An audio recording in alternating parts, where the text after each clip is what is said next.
49ers Rebel Talk. Hello, 49er faithful. The Niner Man here on another edition of 49ers Rebel Talk. It is my pleasure to be talking to a former starting strong safety of the San Francisco 49ers, Tony Parrish. He played his college football at the University of Washington. Tony, thank you for joining us on 49ers Rebel Talk. It's great to have you with us. No problem. Thanks for having me. All right, well, let's go ahead and get started. So we know you played for the Chicago Bears from 1998 to 2001. You played with the San Francisco 49ers from 2002 to 2006. And you also played part of a season, I believe, with the Dallas Cowboys. But honestly, which team do you follow most in the National Football League? I follow the Bears and the Niners.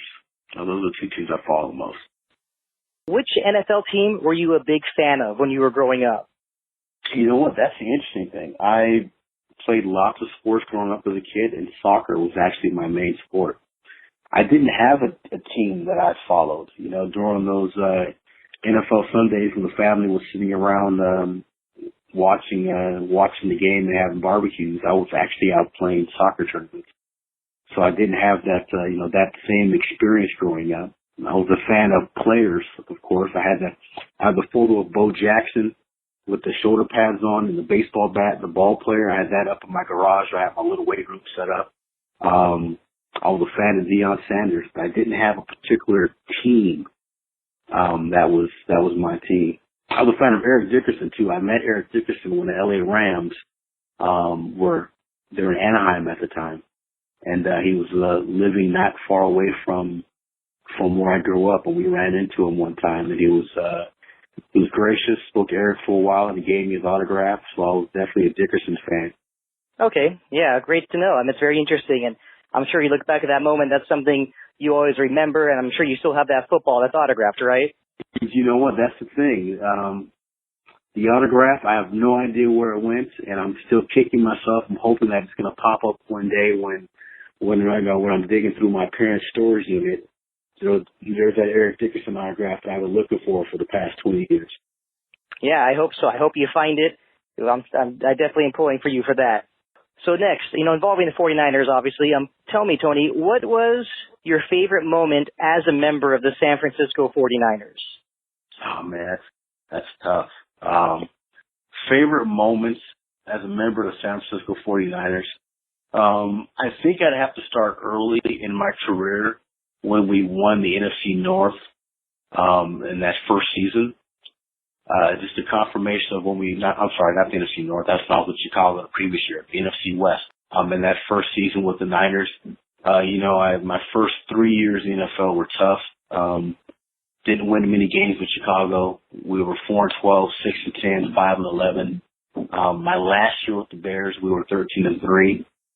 So for my first year with the 49ers to go 10-6 and win a division, it sort of cemented the idea that I made the right decision at the time, that I'm here playing with some great guys, performing well, and that we're winning. So that moment, when we sort of solidified winning the NFC West,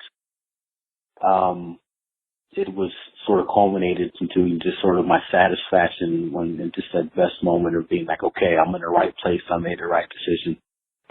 Free agency can be a little stressful when you're trying to, find the right job, find the right place for yourself, and develop the right relationship to go ahead and sign that contract. Yeah, I understand. Of course, it's a big decision because you're finding yourself saying, stay in Chicago or, try and play somewhere else. Yeah, you know what, and I knew I wasn't heading back to Chicago. That door had closed. We had a lot of free agents in Chicago, and the money that it would take to re-sign me and some other members of the secondary there, and also just the team in general, we knew things were going to be broken up a little bit. So Chicago at the time wasn't an option for me. So it was just trying to find the best fit, the best situation possible. And the San Francisco job was the one that all the safeties wanted. It was the best job that was out there. And I was blessed to get it. Awesome. I'm definitely glad you did get it. And, in regards to that first season that you were just, in regards to the same season we're talking about, that year, you guys are losing 38-14 to the New York Giants in the NFC Wild Card playoffs. And in a way, did it almost seem unreal that you guys were able to make such a great comeback against the hottest team in the NFL at that time? You know what? It was a very strange feeling. I never felt like we were running out of time in that game.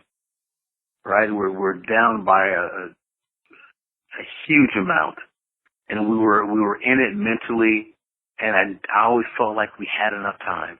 We're gonna make something happen. We had enough time, and it was definitely it felt different from any other game that I've played in. So that was definitely a special moment. And then at the end, when you really sit back and look at it, it was surreal. It really was. You go, wow, we just came back from how much? It's crazy.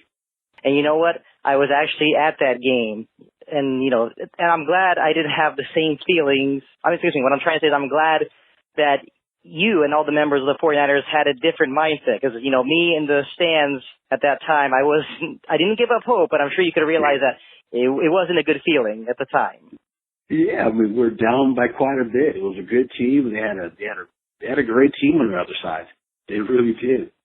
And, we were able just to keep chopping wood, as they say, just keep swinging, keep taking little chunks out of it, one series by the next. And there was some drama. If you remember, there were some fights.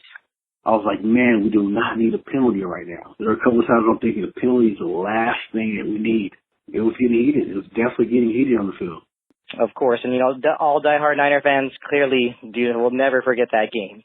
Now let's go to the next season.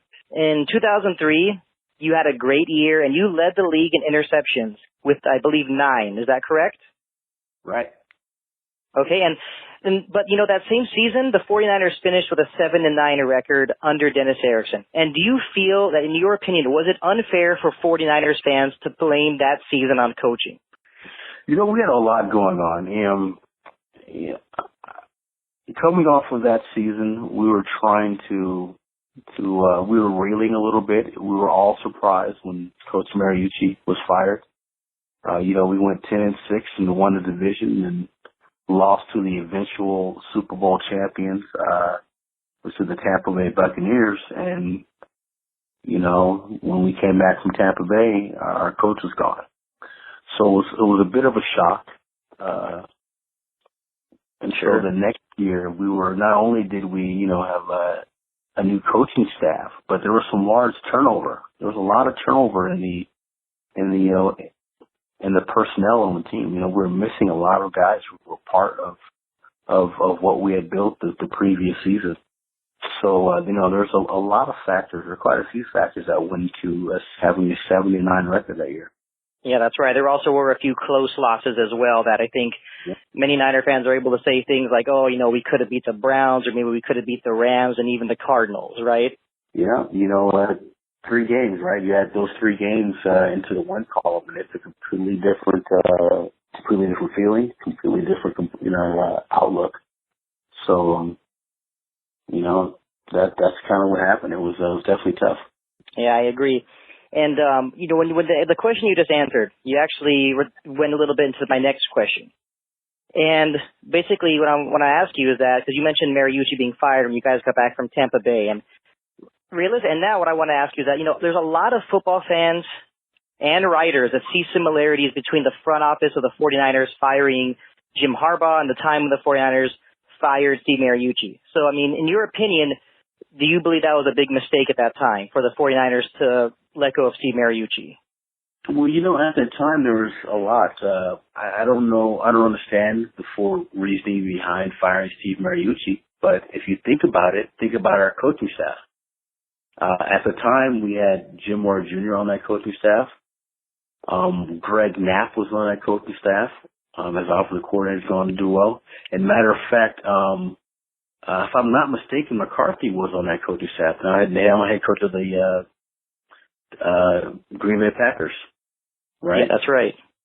So, okay, for whatever reason, Mariucci is fired, but we had some very capable coaches on the staff.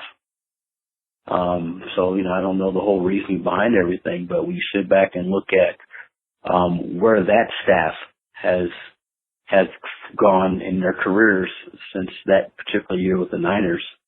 There was potential to keep things going from hiring from within. Yes, I agree. I think a lot of fans were expecting that in the beginning, during, when the coaching search first began, actually. Yeah, but, as a player, you just kind of sit back, and quite often you wait. You wait and see. It's not like there are a lot of inquiries, in the locker room as far as from management asking you what should be done next for the head coach job, right? So at that point, you just wait. You wait, you leave, you have confidence in their decisions, and you go from there. Yeah, that's right. You wait, and because, what it comes down to is you're there to play football, and that's it, right? Yeah, it comes down to it. It's not my job. Exactly. And so now, now we're going to fast forward a bit, to more recent news involving the 49ers. And this is in regards to the last year and a half, and many 49ers beat writers have had a lot to write about. I'm sure you are aware. And in your opinion, what do you think has been the biggest problem for the San Francisco 49ers in the last year and a half? I haven't been in the locker room, but to me, chemistry seems to be the biggest problem for the 49ers. There seems to be this a lack of chemistry, and it's not just in the locker room. That flows from management on down. In chemistry, there's communication. That doesn't mean you have to get along always. You don't always have to agree, I guess is what I'm saying. You don't always have to agree, but somewhere, that chemistry is lacking, and then it does trickle down. It does have an effect. Yes, I definitely understand what you're saying. I like what you said when you said, a lot of you people aren't always going to agree, but would you say that a working relationship is most important? Yes, you have to have a working relationship, and there has to be some continuity there. Yeah, you're not going to agree. Football is a very passionate game, and everyone has their own opinion. But and they will be expressed. So it's about how do you deal with that, and how do you move forward, and how and how certain voices actually feel like they're being considered.